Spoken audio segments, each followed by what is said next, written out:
Il s'agit d'un colloque international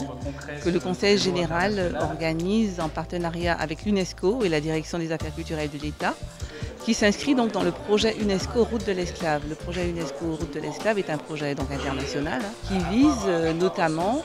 à valoriser les lieux de mémoire en lien avec l'histoire de la traite négrière. Donc nous sommes très heureux de l'opportunité qui nous est donnée d'accueillir ce colloque et de franchir une nouvelle étape par rapport au projet du Conseil général, initié il y a 4 ans déjà, qui avait donné lieu à la publication d'un livret qui recensait 18 sites faisant partie d'un itinéraire de mémoire sur la Guadeloupe.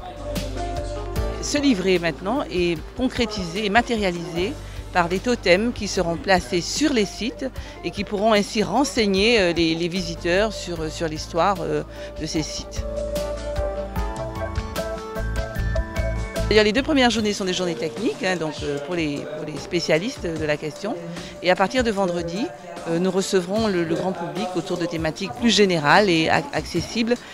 pour parler des expériences qui se tiennent de par le monde, en Guadeloupe bien sûr, mais aussi dans la Caraïbe et dans le reste du monde, sur la valorisation de ces lieux de mémoire et de tous les travaux de médiation qui sont faits autour de ces sites de mémoire. Parce que le représentant de l'UNESCO le disait tout à l'heure, il est très important de réhabiliter et de valoriser ces sites, mais il faut surtout faire le travail de médiation nécessaire autour pour que les gens s'approprient leur histoire.